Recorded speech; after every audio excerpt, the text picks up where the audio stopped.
Salam, puji Tuhan, kita boleh bertemu kembali dalam pendalaman Alkitab melalui pelajaran Sekolah Sabat.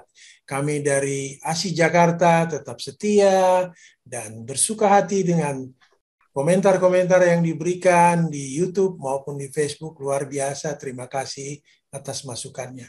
Baiklah, para panelis sudah ada di hadapan kita. Ada Pak Adri Kaunang. Apa kabar, Pak Adri? Shalom, salam sehat, puji Tuhan selalu. Amin. Ada Pak Tobing juga, apa kabar Pak Tobing? Shalom, puji Tuhan, kabar baik Pak Darwis. Demikian juga kita harapkan semua pemirsa dimanapun berada. Baik, ada Pak Fajar juga, apa kabar Pak Fajar? Puji Tuhan Pak Darwis, diberkati seluruh pemirsa dimanapun mereka berada. Luar biasa. Baiklah, sebelum kita mulai diskusi kita akan minta Pak Adri Kaunang untuk memimpin dalam doa. Silakan Pak Adri. Baiklah, kita satu di dalam doa. Ya Allah, Bapa kami yang ada di dalam kerajaan surga, terpujilah namamu ya Bapa karena Engkau adalah pencipta. Terima kasih Bapa, saat yang berbahagia ini kiranya Tuhan memberikan Roh Kudus bagi kami semua, sehingga pemahaman yang disampaikan adalah sesuai dengan firman-Mu dan kehendak-Mu. Terpujilah namamu dalam nama Yesus Kristus. Kami sudah berdoa. Amin. Amin. Baik pemirsa, panelis, diskusi kita kali ini cukup menarik, yaitu mempunyai judul yang cukup bagus, yaitu kitab ulangan dalam buku-buku kemudian. Ya. Jadi seolah kitab ulangan ini dikutip terus pada buku-buku dalam Alkitab selanjutnya. Nah, kita akan bahas ini bersama. Mungkin Pak Tobing kita minta dulu kira-kira menguraikan apa yang menjadi bahan diskusi kita kali ini. Silakan Pak Tobing. Baik, terima kasih Pak Darwis. Pelajaran kita satu minggu ini akan memberikan keyakinan kepada kita bagaimana pentingnya tulisan-tulisan yang ada di kitab ulangan, karena ternyata di kitab-kitab selanjutnya, ya, baik dikatakanlah di Pemazmur, di Yeremia, bahkan nanti di minggu-minggu berikut itu bahkan sampai ke Perjanjian Baru, Pak Darwis. Ya. Ini banyak dikutip, ya, banyak dikutip oleh karena memang ulangan ini mencatat atau meringkaskan beberapa poin-poin penting seperti yang kita sudah pelajari, baik berupa sejarah, baik berupa perintah-perintah Allah, lalu peringatan-peringatan Allah akan berkat dan kutuk, ya. Jadi itu memang sangat menyentuh sekali dengan kehidupan kita secara rohani, ya. Itu makanya banyak dikutip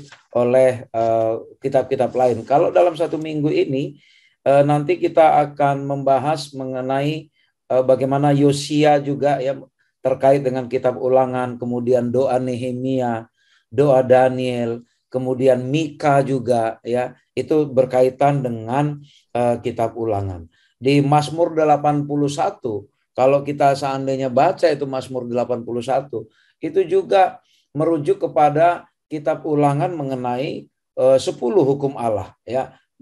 Ada satu statement mengatakan di Mazmur 81 ayat 10, akulah Tuhan Allahmu yang membawa engkau keluar dari tanah Mesir. Ini persis, ya, kalimat pertama pembuka ketika Musa hendak menyampaikan hukum 10 kepada orang Israel. Jadi ini saya pikir sebagai pengantar bagi kita betapa pentingnya kitab-kitab, tulisan-tulisan dalam kitab ulangan ini, ya, sebagai referensi bagi kita. Ya, kalau saja penulis-penulis kitab yang lain pun selalu memperhatikan pentingnya kitab ulangan, saya pikir kita pun sebagai pembelajar Alkitab seharusnya juga sudah menjadikan ini referensi bagi kita untuk mencari kebenaran. Saya pikir itu Pak Darwis yang menjadi pengantar bagi kita di dalam satu minggu ini. Baik Pak Tobing, saya mau ke Pak Adri Kaunang ini. Pak Adri, ini pelajaran yang pertama kitab Taurat, Pak. Tolong diuraikan Pak, ini kitab Taurat ini. Silakan Pak Adri. Oke, shalom para pemirsa dimanapun saudara berada, tetap semangat bersama Yesus, ya. Oke, kalau kita pelajari menggali lebih dalam di dalam buku 2 Raja-Raja pasal 22, kita akan dapat di sana kurang lebih 5 poin penting, ya. Dikatakan para ahli bahwa hukum Taurat itu atau kitab Taurat itu adalah, ya, adalah kitab Ulangan, ya. Itulah sebabnya poin yang kedua mengangkat pemikiran kita bersama bahwa ada seorang raja yang luar biasa, Raja Yosia yang muda belia, dia juga tertarik kepada kitab Taurat ini, ya. Kalau kita pelajari baik pagi, siang, petang, dan malam dan sebagainya, maka menurut beberapa kitab di sini, Raja Yosia juga lebih memperdalam terhadap pemikiran, ya, menganalisa lebih dalam tentang buku-buku termasuk dalam buku Ulangan, ya. Dan yang poin ketiga menurut Pak Kaunang adalah amaran yang luar biasa, ya, bagi bangsa Israel untuk tetap tunduk setia kepada Allah yang luar biasa. Dan poin yang keempat kalau kita pelajari di sini adalah gantinya, ya, bangsa Israel menyembah Allah terus-menerus, tetapi itulah grafik dari bangsa Israel, up and down, ya, increase atau decrease, naik turun. Dan poin yang kelima, yang menarik sebenarnya dari buku atau kitab Taurat ini adalah di dalam 2 Raja-Raja 23 ayat 20. Dikatakan bahwa Allah sangat memberikan choice of you, kuasa memilih, ya, power of choice. Sehingga dikatakan bahwa banyak juga imam-imam penyembah berhala menghadapi resiko atau punishment. Demikian juga saya dan saudara, para pemirsa, dimanapun kita berada. Ya, ayat-ayat ini begitu luar biasa, menguatkan saya dan saudara untuk tetap setia bergantung kepada Allah yang luar biasa. Kalau bahasa di sana dikatakan Allah adalah Yehovah Jireh. Allah memiliki satu prediksi, satu kehidupan yang luar biasa bagi Israel modern saat ini untuk supaya memiliki keselamatan, dan keselamatan itu adalah daya tarik yang luar biasa. Bagaimana dengan saudara? Inilah Pak Darwis beberapa poin penting atau main objektif yang bisa kita sampaikan sehubungan dengan buku 2 Raja pasal 22 dihubungkan dengan topik kitab Taurat yang ditanyakan oleh hamba Tuhan, Pak Darwis. Terima kasih Pak Darwis. Ya, ini Pak Adri, kita hanya pemikiran aja Pak Adri. Saya kira banyak sekali amaran-amaran yang disampaikan ke bangsa Israel pada waktu itu. Apakah amaran-amaran ini baik juga kita hidupkan di jemaat kita, Pak? Agar persatuan, kesatuan menjadi bagian dari jemaat kita. Silakan Pak Adri.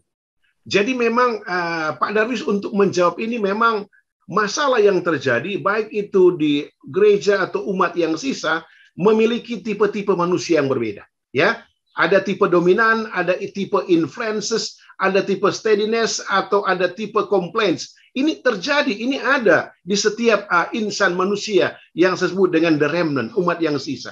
Tapi bagaimana pelajaran ini memberikan satu kesimpulan bahwa tipe apa saja, baik itu Petrus, tipe Yudas, dan sebagainya, kalau kita melihat patron kepada Yesus, maka kita akan menggali, ya. Menggali salah satunya adalah Yohanes 14 ayat 6, 1 Yohanes 1 ayat 9, semuanya itu memusatkan pikiran kita kepada Yesus. Sehingga perbedaan atau tipikal yang berbeda ini akan menjadi satu, dan amaran yang luar biasa, apa yang dikatakan oleh Yesus untuk mengfeedback apa yang dicahkan oleh hamba Tuhan Pak Darwis adalah kata pergi. Ya, pergi ini adalah satu patron, satu bahasa. Hasil dari apa? Hasil dari kebersamaan, membuang semua hal yang berkaitan dengan suku, bangsa, politik, dan sebagainya. Itu Pak Darwis yang menurut Pak Kaunang sangat relevan untuk menjawab pertanyaan yang luar biasa dari hamba Tuhan Pak Darwis Pak Pan. Shalom dan tetap semangat. Baik Pak Adri, saya mau ke Pak Fajar ini. Pak Fajar ini judulnya agak berat juga ini. Langit mengatasi segala langit. Wah, luar biasa ini Pak. Silakan Pak Fajar diuraikan. Ya, puji Tuhan Pak Darwis. Kalau kita berbicara tentang langit yang mengatasi segala langit, ini sebetulnya ditujukan kepada siapa gitu ya. Musa menuliskan dalam kitab Ulangan ini. Dan lain dan tidak bukan berarti itu hanya ditujukan kepada Tuhan Allah yang kita sembah tentunya ya. Di dalam kitab Ulangan, Pak Darwis, Ulangan 10 ayat 12 dan 15, saya akan membaca sedikit. Ini menjadi satu ayat yang favorit ya. Ulangan 10 ayat yang ke-12. Maka sekarang, hai orang Israel, apakah yang dimintakan daripadamu oleh Tuhan Allahmu, selain dari takut akan Tuhan Allahmu, hidup menurut segala jalan yang ditunjukkan, mengasihi Dia, beribadah kepada Tuhan Allahmu dengan segenap hatimu dan dengan segenap jiwamu. Ayat yang 13. Berpeganglah pada perintah dan ketetapan Tuhan yang kusampaikan kepadamu pada hari ini supaya baik keadaanmu. Yang 14, ini merujuk kepada pelajaran kita ya. Kepada pelajaran khusus yang hari Senin ini, sesungguhnya Tuhan Allahmu lah yang punya langit, bahkan langit yang mengatasi segala langit, dan bumi dan segala isinya. Artinya bahwa Musa memang sengaja mengabarkan kekuasaan dan kemuliaan Allah seperti langit yang mengatasi segala langit. Artinya dia sangat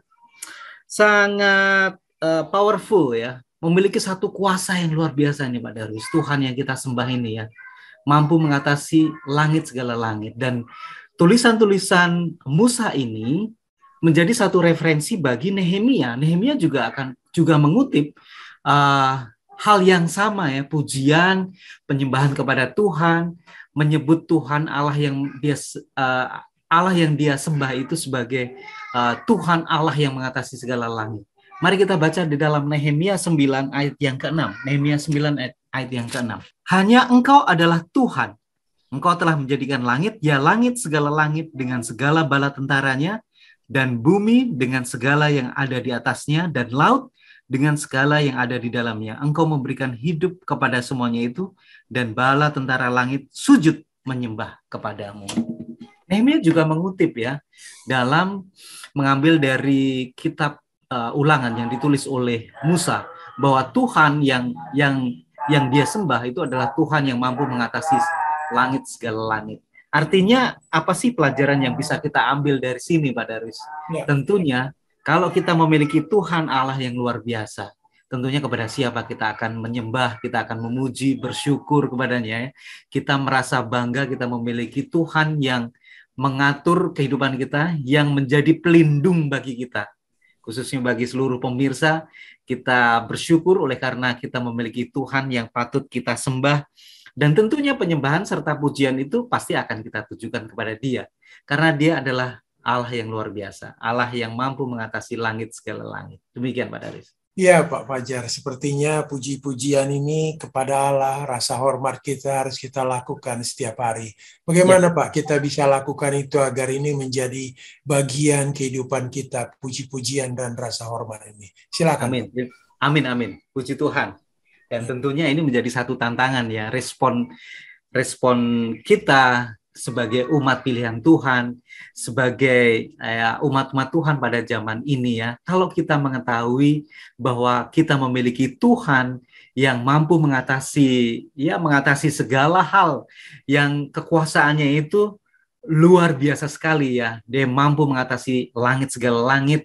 Tentunya kita patut bersyukur setiap hari ya. Ini menjadi satu tantangan bagi kita, menjadi satu pertanyaan bagi kita. Apakah setiap hari kita mampu mengucapkan syukur, mengucapkan puji-pujian kepada Tuhan ya, sembari kita menjalani kehidupan di atas dunia ini menjadi satu tantangan bagi kita. Nah, apakah kita sanggup atau bisa? Tentunya dengan cara bagaimana? Kalau kita menyadari, Pak Darwis, kalau kita menyadari bahwa kita itu adalah manusia yang berdosa, yang tidak memiliki kekuatan apapun, dan hanya ditopang oleh kasih karunia Tuhan, kita tentunya bersyukur dan mau memuji dan membesarkan nama Tuhan setiap harinya, Pak Darwis. Demikian, Pak. Baik, Pak Fajar. Mudah-mudahan ini bisa kita terapkan ya, Pak, di jemaat kita untuk selalu memuji dan memuliakan nama Tuhan setiap hari. Baik, saya kembali ke Pak Tobing ini. Pak Tobing, ini kitab Ulangan dalam kitab Yeremia. Sepertinya Yeremia juga mengutip kitab Ulangan. Silakan Pak Tobing. Baik, terima kasih Pak Darwis. Pemirsa yang diberkati Tuhan, Yeremia adalah salah satu nabi besar yang ada di dalam Perjanjian Lama, dan di beberapa tulisan Yeremia, terutama di Yeremia 7, Yeremia 29, ya, itu banyak mengutip mengenai tulisan-tulisan yang ada di dalam kitab Ulangan. Di Yeremia 7 ayat 1-7, ketika Yeremia sedang menyampaikan khotbah mengenai bait suci, ya, apa perilaku-perilaku yang seharusnya ditunjukkan oleh bangsa Israel terkait dengan bait suci, bahwa di dalam Yeremia mengakui kebanggaan orang Israel ketika membangun bait suci, tetapi Yeremia mengingatkan bahwa bait suci itu tidak akan ada gunanya selama orang Israel misalnya masih memperkosa hak-hak orang asing, memperkosa hak-hak anak yatim, bahkan merampas pakaian para janda dan digadaikan, dan banyak lagi dosa-dosa kemanusiaan yang mungkin masih dilakukan oleh orang Israel saat itu. Dan sebenarnya kutipan khotbah itu adalah kutipan yang diambil dari beberapa kitab ulangan, Pak Darwis, di Ulangan 24 ya ayat 17, ayat 21, di Ulangan 10 ayat 18 19, Ulangan 27 ayat 19. Itu adalah peringatan-peringatan Musa di dalam kitab Ulangan bagaimana supaya orang Israel memperlakukan secara manusiawi ya sesamanya manusia. Lalu salah satu ilustrasi juga ya di dalam pelajaran kita ini ada bertahun-tahun seorang pria muda yang agnostik. Ya, agnostik ini adalah orang yang nggak peduli, ya, yang nggak terlalu peduli ada atau nggak Tuhan gitu ya. Tapi ternyata satu waktu ketika dia ingin sekali mencari kebenaran, rupanya dia tiba di satu kondisi di mana dia membaca sebuah ayat Alkitab di dalam Yeremia 29 ayat 13 bunyinya, dan apabila kamu mencari aku, kamu akan menemukan aku, apabila kamu menanyakan aku dengan segenap hatiku. Jadi Yeremia menulis ini, ternyata ini adalah sebuah penekanan, Pak Darwis. Ya, sebuah penekanan yang dia ulangi kembali. Dari mana? Ya, penekanan yang dari mana? Itu ternyata sudah ditulis di Ulangan 4 ayat 29. Ya, hal yang sama sudah ditulis di Ulangan 4 ayat 29 yang mengatakan dengan bunyi yang sama, apabila kamu mencari aku, kamu akan menemukan aku, apabila kamu menanyakan aku dengan segenap hati. Dan ayat ini sekaligus menyentuh si pria agnostik ini bahwa kalau dia mencari Allah, dia akan menemukan asalkan dia menanyakannya dengan segenap hati. Saya pikir inilah korelasi yang penting antara kitab Ulangan dengan kitab Yeremia. Bahkan di Yeremia 4 ayat 4, kalau kita bandingkan dengan Ulangan 30 ayat 6, Pak Darwis, di situ pesannya berulang kali mengatakan apa? Bahwa agar kita melakukan sunat hati. Ya, di dalam Ulangan 30 lakukan sunat hati. Di Yeremia 4 ayat 4, sunatlah dirimu katanya ya. Jadi sama ini. Jadi itu adalah sebuah pengulangan yang dikutip oleh Yeremia dari kitab Ulangan. Musa berkali-kali mengingatkan bangsa Israel supaya apa? Menurut agar bisa tinggal tetap di tanah perjanjian, dan semua apa yang dijanjikan oleh Allah akan sirna begitu mereka tidak menurut. Demikian juga yang disampaikan oleh Yeremia kepada orang Israel saat itu. Saya pikir ini hubungan yang sangat kuat, Pak Darwis, antara kitab Yeremia dengan kitab Ulangan. Bagaimana tulisan-tulisan yang berikutnya atau bahkan nabi-nabi yang berikutnya itu sering sekali mengutip dari kitab Ulangan. Oleh karena banyak pesan penting yang perlu disampaikan dari kitab Ulangan. Ya Pak Tobing, ini pemikiran aja ya Pak Tobing.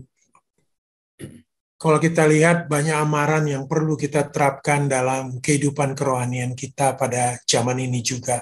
Apa yang kita bisa perbuat ya Pak Tobing, jika di jemaat kita lihat sepertinya penurutan kepada firman Tuhan itu masih belum seperti yang diharapkan. Apa yang bisa kita lakukan, Pak? Baik, Pak Darwis, sama seperti bagaimana kitab Ulangan juga mencatat bagaimana orang Israel diselamatkan oleh Tuhan keluar dari bangsa Mesir, yang menggambarkan persis demikianlah cara kerja Allah melalui kasih karunia. Ya, maka jika ada sahabat kita atau mungkin kita sendiri yang belum menunjukkan penurutan kepada firman Tuhan seperti yang kita harapkan, maka apa yang perlu kita perbuat? Mari kita perdalam mengenali kasih Allah, ya, mengenali kasih karunia Allah itu, sehingga ketika kita semakin mendalami bagaimana peran kasih karunia Allah, saat itulah kita menyadari bahwa ternyata memang penting sekali penurutan itu. Ya, karena kalau kita hanya menekankan kepada penurutan tanpa kasih karunia, nanti kita terjebak ke dalam legalis. Oleh karena itu mari kita dengungkan selalu betapa besar kasih Allah, betapa berbelas kasihan Dia kepada kita. Jika bukan karena Dia, sama seperti orang Israel, ya bukan karena mereka benar di Mesir, tetapi karena belas kasihan Allah kepada mereka, mereka dibawa keluar dari Mesir. Tinggal yang dituntut dari mereka sepanjang perjalanan adalah apakah mereka mau menurut atau tidak. Sama seperti kita sekarang, Pak Darwis. Bukan karena kita benar, tetapi karena belas kasihan Allah. Yang ditunggu dari kita adalah apakah kita mau menurut ya di dalam iman kepada Allah. Itu Pak Darwis. Ya, Pak Tobing, saya mau kembali ke Pak Adri Kaunang. Pak Adri, ini judulnya menjadi sebuah pertanyaan. Apa sebenarnya yang Tuhan tuntut? Mungkin Pak Adri bisa uraikan. Silakan, Pak. Oke, salam sehat, shalom kepada para pemirsa dimanapun saudara berada. Kalau kita berbicara tentang pertanyaan dari hamba Tuhan Pak Darwis, tentunya membutuhkan referensi yang kuat untuk menjawab. Oke, referensi yang pertama adalah dalam buku Mika pasal 6 ayat 1 sampai 8. Ada 3 poin penting, ya. Ada 3 poin penting secara vertikal dan secara horizontal yang diinginkan oleh Allah melalui kitab yang dibacakan oleh Mika. Yang pertama adalah setia. Setia kepada siapa? Setia kepada Allah, ya. Setia kepada siapa? Setia kepada Allah yang memberikan perjanjian. Dan yang kedua adalah rendah hati. Artinya begini, kalau bangsa Israel rendah hati, maka dia tetap konsisten untuk menyembah Allah terus-menerus. Dan yang ketiga adalah berlaku adil. Nah, kalau kita sangkut pautan di dalam buku Ulangan 10 ayat 12-13 dikatakan, maka sekarang, hai orang Israel, apakah yang dimintakan daripadamu oleh Tuhan Allahmu, selain daripada takut akan Tuhan Allahmu, hidup menurut segala jalan yang ditunjukkannya, mengasihi Dia, beribadah kepada Tuhan Allahmu, dengan segenap hatimu dan dengan segenap jiwamu, berpegang pada perintah dan ketetapan Tuhan, yang kusampaikan kepadamu pada hari ini, supaya baik keadaanmu. Dan poin yang terakhir dikatakan dalam buku Ulangan 4 ayat 6, bagaimana bangsa Israel harus memiliki kebijaksanaan dan akal budi, sehingga mereka bisa memperlakukan orang lain, ya, orang lain dengan adil dan berkemurahan. Inilah beberapa poin penting yang bisa menjadi landasan bagi kita saat ini, sehingga dikatakan bahwa kita adalah orang-orang yang mengikuti penurutan terhadap apa yang Allah inginkan dan apa yang sementara dipikirkan oleh Mika terhadap bangsa Israel, sehingga bila mana kita mengikuti semuanya dengan baik, maka tidak ada yang mengarah kepada beberapa hal yang menjurus kepada negatif poin, apa yang Tuhan tuntut dari kita. Itu Pak Darwis yang sangat menarik dari pertanyaan hamba Tuhan. Kiranya ini menjadi berkat bagi kita semua. Ini pemikiran aja Pak Adri, kalau kita lihat pengalaman bangsa Israel ya. Susah sekali mereka untuk setia Pak. Padahal berkat begitu banyak diberikan pagi, malam, siang, selama perjalanan. Apakah hal ini masih terjadi Pak, dewasa ini Pak? Saya khawatir aja Pak. Silakan Pak Adri. Jadi memang kita berbicara secara internal, ya, the remnant, umat yang sisa. Saya juga sementara mempelajari dan menganalisa. Bila mana kita banyak berdoa, banyak membaca Alkitab, banyak melakukan penjangkauan keluar, maka kita akan hidup sesuai dengan apa? Karakter Allah. Mengapa? Karena poin yang utama adalah ya, Tuhan, biarlah rencanamu yang terjadi, kehendakmu yang terjadi. Artinya Tuhan yang ditinggal. Tetapi bila mana kita jarang berdoa, jarang membaca firman Allah, jarang bekerja bagi Tuhan, maka terjadi konflik of interest. Nah, ini mungkin menjadi resolusi bagi kita semua, maupun yang sementara menonton hal ini, ya, kiranya himbauan dari Mika 6 ayat 1-8, Ulangan 10 ayat 12-13, menjadikan Allah nomor 1, dan biarlah apa yang diinstruksikan oleh Allah akan menjadi bagian kita semua, ya, di jemaat dan di tempat-tempat yang lain. Ini Pak Darwis yang mungkin bisa menjadi tolak ukur yang positif untuk menjadi bargaining point, sehingga kita semua tetap konsisten untuk mengatakan Allah begitu luar biasa, pakai kami sebagai anak-anak Tuhan. Baik Pak Adri, saya mau kembali ke Pak Fajar ini. Pak Fajar, ini doa Daniel. Apa ini doanya Pak? Supaya kita juga boleh belajar dari Daniel. Silakan Pak. Puji Tuhan Pak Darwis. Ya. Jadi doa Daniel ini adalah doa yang cukup terkenal ya di seluruh perjanjian lama ya. Yaitu pada waktu Daniel merasakan penderitaan umat-umat Tuhan, khususnya bangsa Israel yang ditawan di Babylon, kemudian ditawan oleh media Parsi. Mereka harus menunggu selama 70 tahun Yerusalem akan dipulihkan. Nah, Daniel di dalam doanya dia itu pemohon pengampunan kepada Tuhan oleh karena dosa-dosa yang dilakukan oleh bangsa Israel. Nah, yang jadi pertanyaan, dari mana Daniel dia menyadari akan hal itu? Nah, dia selalu membuka kitab-kitab pada perjanjian lama. Salah satunya itu adalah di kitab Ulangan ya. Di dalam kitab Ulangan, dia melihat bagaimana Musa itu sudah memberikan amaran kepada bangsa Israel bahwa nanti kamu itu akan jatuh, kamu akan menjadi bangsa yang menjadi celaan bagi orang lain. Contohnya itu ya, di dalam Ulangan 4 ayat 6. Ulangan 4 ayat 6. Lakukanlah itu dengan setia, sebab itulah yang akan menjadi kebijaksanaanmu dan akal budimu di mata bangsa-bangsa yang pada waktu mendengar segala ketetapan ini akan berkata, memang bangsa besar ini adalah umat yang bijaksana dan berakal budi.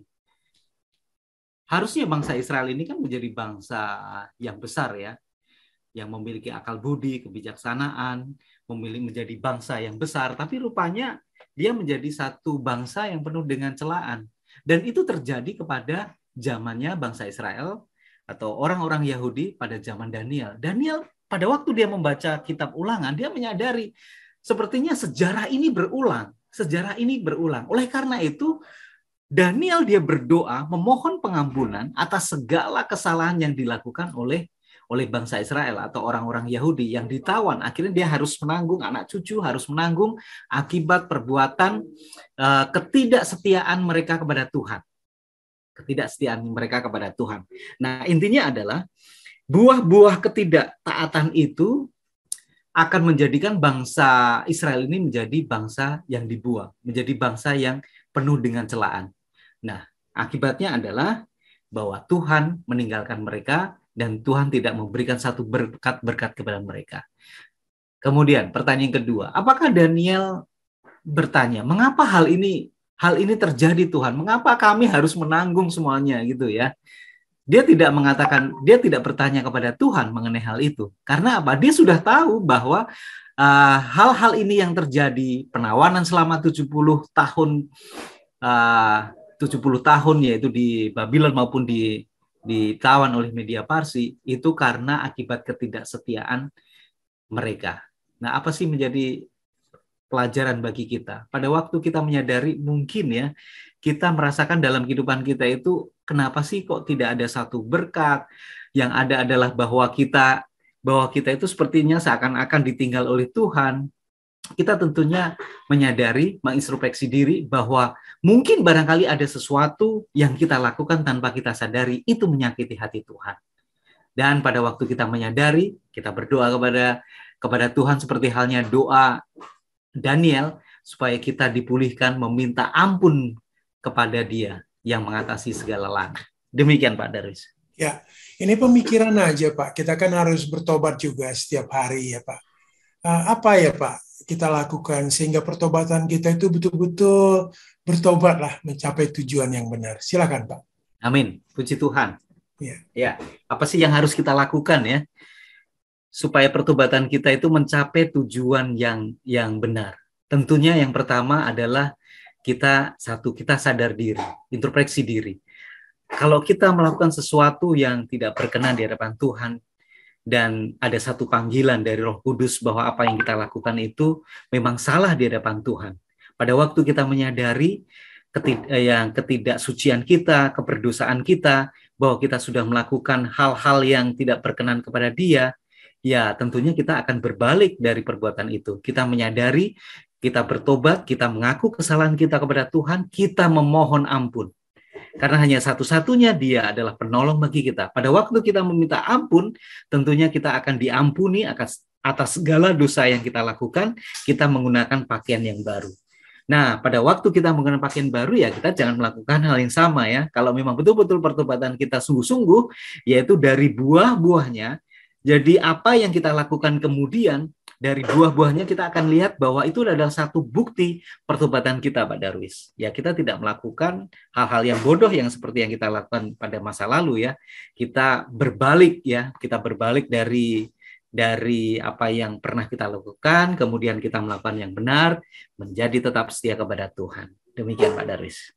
Baik Pak Fajar, tidak terasa kita akan akhiri diskusi kita kali ini dan kita minta Pak Tobing untuk memberikan kesimpulan dan kata penutup untuk diskusi kita kali ini. Silakan Pak Tobing. Baik, terima kasih Pak Darwis. Jadi ada banyak pelajaran yang kita ambil dalam 1 minggu ini. Bagaimana kita dikaitkan dengan kitab Yeremia, bagaimana kita juga diingatkan mengenai kitab Taurat di Raja-Raja di pelajaran pertama tadi terkait mengenai pemerintahan Raja Josia, bagaimana Josia membasmi ilah-ilah yang telah disembah oleh bangsa Israel dan mengikuti bangsa yang di sekitarnya mengikuti penyembahan berhala. Dan ditambah lagi dengan doa Daniel yang begitu menyentuh. Dan di pelajaran yang terakhir ini kita diajak kepada sebuah pemikiran dari tulisan Mika, Pak Darwis, ya, bagaimana Allah mencoba dengan lemah lembut sekali ya di Mika 6 ayat 8 ini seperti sebuah kalimat yang sangat menyentuh. Dikatakan, umatku, apakah yang telah kulakukan kepadamu? Dengan apakah engkau telah kulelahkan? Jawablah aku. Ya, jadi seolah-olah Allah dengan kerinduan hati dari seorang ayah seperti seorang ayah kepada anaknya. Anakku, sebenarnya apa sih yang sudah aku buat? Ya, secapek apa sih aku buat kamu? Ya, kira-kira seperti itu Pak Darwis. Ya. Lalu diajak kita supaya kita bertobat ya. Di ayat 8 dibungkus dengan sangat baik, dikatakan, hai manusia, telah diberitahukan kepadamu apa yang baik. Dan apakah yang dituntut Tuhan daripadamu? Selain apa? Selain berlaku adil, mencintai kesetiaan, dan hidup dengan rendah hati di hadapan Allahmu. Jadi kitab Mika ini, agama Mika, kalau dalam pelajaran sekolah sahabat kita ini disebut agama Mika ini adalah agama yang merupakan penegasan dari kitab Ulangan di Ulangan 10 ayat 12. Apakah yang dituntut Tuhan daripadamu? Itulah sama statement Musa kepada orang Israel dulu. Para pemirsa yang diberkati Tuhan, ini sebuah panggilan bagi kita sekarang. Ya, bagaimana semua panggilan-panggilan yang ada di dalam kitab Ulangan kembali dikutip oleh penulis-penulis yang berikutnya, oleh raja-raja yang besar, oleh nabi-nabi yang besar, oleh seorang hamba Tuhan bernama Mika juga mengingatkan kita bahwa semua yang diciptakan Tuhan ini adalah saksi dari perjanjian Allah kepada orang Israel. Demikian juga kepada kita. Apakah lagi yang kita tunggu, Pak Darwis? Kalau kita coba kembali ke ayat hafalan kita, maka dikatakan, asalkan engkau menanyakan dia dengan segenap hatimu dan dengan segenap jiwamu, maka di sana kita akan menemukan Tuhan Allah kita. Mari kita menanyakan dengan segenap jiwa kita, dengan segenap hati kita, agar kita menemukan Tuhan Allah yang tidak pernah membuat kita susah itu, Pak Darwis. Demikianlah rangkuman pelajaran sekolah sahabat kita 1 minggu ini, Pak Darwis. Amin. Terima kasih Pak Tobing, terima kasih Pak Adri, terima kasih juga Pak Fajar atas diskusi kali ini. Kepada pemirsa juga kami berharap ada inspirasi baru yang kita boleh dapatkan dari diskusi ini. Baik, sebelum kita tutup, kita akan berdoa, kita minta Pak Fajar memimpin dalam doa. Silakan Pak Fajar. Baik, kita satu dalam doa. Oh Tuhan, kami menyadari keberdosaan kami dan kami tidak layak di hadapan Tuhan. Kami mohon ampun atas segala dosa-dosa yang pernah kami lakukan oleh karena ketidaktaatan kami kepada Engkau. Namun kami yakin percaya Engkaulah Allah yang luar biasa, Tuhan yang hidup, yang memberikan pengampunan bagi kami semuanya. supaya kami dapat boleh berlaku tetap setia di hadapan Tuhan di dalam penantian kami akan kedatangan Yesus yang kedua kali. Memberkati seluruh pemirsa dimanapun mereka berada. Dan biarlah melalui pelajaran kitab Ulangan ini, peringatan-peringatan Musa kepada semua umat manusia berlaku pada zaman ini, dan kami menyadari untuk mencari Engkau dengan segenap hati dan dengan segenap jiwa kami. Oleh karena Engkaulah penolong, Allah yang kuasa yang memiliki mengatasi segala langit, hanya kepadamu-lah kami selalu berharap dan bergantung sepenuhnya kepada Engkau. Doa yang tidak sempurna ini kami serahkan semuanya dalam tangan-Mu Yesus Kristus, penebus dan juru selamat kami. Amin. Amin. Terima kasih Amin. sekali lagi para panelis. Terima kasih juga tentu Pak Simon Gumanti yang selalu setia ya merekam, mengedit dan membagikan rekaman. Dan kami berharap juga semua pemirsa boleh membagikan rekaman ini kepada siapa saja, sehingga berkat yang sama boleh kita terima bersama-sama. Baik, terima kasih semuanya. Salam. Shalom. Shalom.